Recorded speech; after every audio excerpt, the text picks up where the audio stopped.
इनको ना जाना जाए तब भी बहुत कुछ बंदा कह सकता है, और इनसे कुछ जान पहचान हो तो मेरा ख्याल में ऐसी कई महाफिल बहुत कम है। जो लिखा हुआ है वो मैं पढ़ता हूँ। मौजूद ख़वातीन हज़रात, सबसे पहले तो मैं रवायात का पास रखते हुए ये महफिल सजाने पर मिर्ज़ा यासीन बेग का शुक्रिया अदा करना चाहता हूँ, और असल शुक्रिया इस बात का कि उन्होंने मुझे सामीन की फहरिस्त से निकालकर मुकर्रीन के खाने में डाला। मिर्ज़ा यासीन बेग काबिल सताइश हैं कि तमाम लोगों से बिला मुआवजा तकरीरें करवा रहे हैं। यहाँ तो मुफ्त में कोई धक्का नहीं देता। अगरचे इस महफिल में डील डोल वाले दो चार जवां तबीयत वजूद देख रहा हूँ जो धक्के देने की रजाकाराना खिदमत के लिए तैयार बैठे। मैं इन रजाकारों से मुल्तमिस हूँ कि वो मिर्ज़ा यासीन बेग के अगले हुक्म का इंतजार करें। मेरा तजुर्बा है कि किसी किताब पर तबसरा वो किताब पढ़े बगैर ज्यादा अच्छा किया जा सकता है, और अगर किसी शख्सियत पर बोलना हो तो उसे जानने की जरूरत नहीं होती।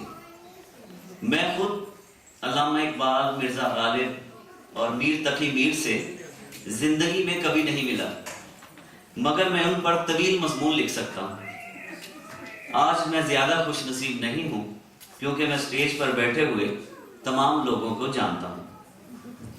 अखबार पाकिस्तान में ख्याली शहर के नाम से मैं कॉलम लिखता हूँ। मेरे बारे में मेरे नक़ाद दोस्तों का कहना है कि मेरा कलम अफसुर्दा लफ्ज़ लिखता है और मेरे जुमले आंसू निकालते हैं। शायद मैंने पाकिस्तान से कनाडा हिजरत को संजीदा लिया और लोगों के दुख दर्द को बहुत ही करीब से महसूस किया। पेशा सहाफत के फर्जंद मिर्ज़ा यासीन बेग के साथ ये सब कुछ उल्टा हुआ है। रोजनामा एक्सप्रेस कराची के मैगजीन सेक्शन में संजीदा मौज़ूआत पर फीचर लिखने वाला मिर्ज़ा यासीन जब कनाडा आया, जब उसने कनाडा की सरहदें पार की कि तंज़ो मिज़ाह की जानिब आ गया। अगरचे इस नौजवान के साथ वही कुछ हुआ जो यहाँ आने वाले हर पढ़े लिखे के साथ होता है। यहाँ के बाहर के मौसम ने उनके अंदर के रवैयों को भी तब्दील कर दिया होगा, मगर ये अजीम आदमी है कि इसकी अखबारी तहरीरों और देसी रेडियो कनाडा के ड्रामों से पता नहीं चलता, या वो पता चलने नहीं देता कि वो महाजर है। यहाँ मेरी मुराद MQM वाले महाजर से नहीं है। बहरहाल मैंने यही नतीजा निकाला है कि मिर्ज़ा यासीन बेग अच्छा लिखते हैं। अगर यकीन ना आए तो उनके कॉलम पढ़ लें। वो अपने देसी रेडियो कनाडा पर बहुत अच्छा बोलते हैं। अगर इस पर यकीन ना आए तो यहाँ से चलने वाले दूसरे साउथ एशियन रेडियो सुन लें, आप मेरी बात पर यकीन कर लेंगे। मिर्ज़ा यासीन की ज़ेरे निगरानी देसी रेडियो के प्रोग्रामों में कितनी क्वालिटी है होगी, आप desiradiocanada.com पर जाएं। मैं यहाँ के साउथ एशियन मीडिया की बात जरूर करना चाहूँगा। मैंने एक बार लिखा था, आज दोहरा रहा हूँ कि जिनको लिखना नहीं आता वो सहाफ़ी बन गए हैं, जिनको बोलना नहीं आता वो रेडियो पर बोल रहे हैं, और जिनकी शक्ल मेरे जैसी है वो टीवी चला रहे हैं।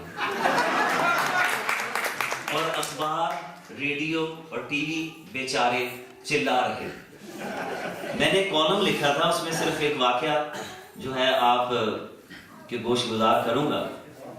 मुमताज सहाफ़ी के नाम से पाकिस्तान पीपल्स पार्टी के एक रहनुमा सेठ साहब ने मुझे फ़ोन किया और मुलाकात के लिए वक्त और मुकाम का पूछा। मैंने उन्हें अपने दफ्तर नवाए वक्त बुला लिया। सेठ साहब ने हाल अहवाल के बाद अपने बेटे के मुस्तकबिल की फिक्र का जिक्र किया। मैंने दोस्ती के नाते उन्हें कहा कि आप हुक्म करें, मैं इस सिलसिले में आपकी क्या मदद कर सकता हूँ। फरमाने लगे, यार मेरे बेटे को सहाफ़ी बनवा दो। मैंने पूछा कि बरखुरदार की तालीम क्या है। कहने लगे मैट्रिक में फेल हो चुका है, अब उसका पढ़ाई में दिल नहीं लग रहा और मैं चाहता हूं कि वो पेशा सहाफत इख्तियार करे। सहाफ़ी बनना उसका शौक है और अगर वो इस पेशे में आ गया तो मुझे भी सियासी तौर पर फायदा होगा। सेठ साहब बोले जा रहे थे और मैं चुप साधे हुए था। मजीद कहने लगे, मेरा बेटा बहुत तेज है और वो इस प्रोफेशन में खूब तरक्की करेगा। सेठ साहब ने दलील देते हुए कहा कि अब तुम खुद इसकी तेजी का अंदाजा करो कि मैं तुमसे उसके बारे में आज बात कर रहा हूं, और उसने अपनी गाड़ी पर पिछले हफ्ते ही प्रेस लिखवा लिया है। मुझे यहाँ एक पंजाबी रेडियो पर चलने वाला इश्तिहार बहुत पसंद है, जो कुछ यूं है। बीवी अपने शौहर से कहती है कि घर में बैठे रहोगे, कुछ काम भी करोगे? शौहर कहता है, भलिए लोके, मैं कल तो ट्रक चलाना शुरू कर देना है। बीवी कहती है कि कोई रेडियो प्रोग्राम नहीं जिहड़ा बगैर ट्रेनिंग तो चल जाए।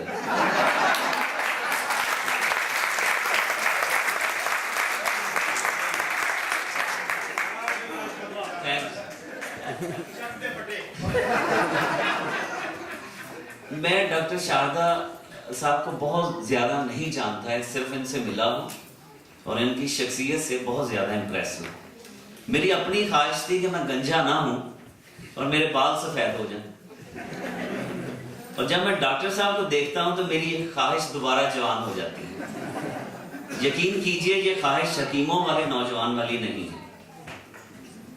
और जुबैरुद्दीन साहब के बारे में कुछ कहना चाहूंगा, लेकिन जब मैं जुबैरुद्दीन और डॉक्टर शारदा का कंपैरिजन करूं तो मुझे लगता है कि अगर जुबैरुद्दीन पंजाबी में खबरें पढ़ें और डॉक्टर शारदा हिंदी में, तो ऐसे लगेगा दोनों झूठ बोल रहे हैं। मिर्जा यासीन बेग का बहुत शुक्रिया, उन्होंने मुझे दावत दी। और परवीन सुल्ताना साहबा के बारे में कहना चाहूँगा, जामन जाफरी साहब ने जो उनकी शायरी हमें सुनाई, उनके जो रंगों की शायरी है वो तो हम उसका मुलाजा कर चुके थे। ये तीनों ऐसी शख्सियात हैं, मेरे ख्याल में जो इंतखाब है वो मिर्ज़ा यासीन बेग का है, और सबसे ज़्यादा जो क्लैपिंग है वो मिर्ज़ा साहब को करनी चाहिए, जिन्होंने इस शहर में एक नई रवायत डाली है।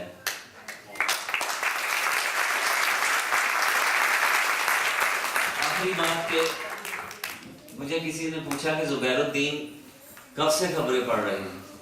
मैंने कहा कि जब मैंने पढ़ना सीखना शुरू किया था। अगर मिर्ज़ा यासीन बेग, आखिरी जुमला, कि अगर मिर्ज़ा यासीन बेग मुझे तबाक रेस्टोरेंट वाले हाजी जमील साहब पर पढ़ने का मौका देते तो मुझे ज़्यादा खुशी होती, ताकि मैं अगले प्रोग्राम की उनसे स्पॉन्सरशिप ले लेता। बहुत शुक्रिया।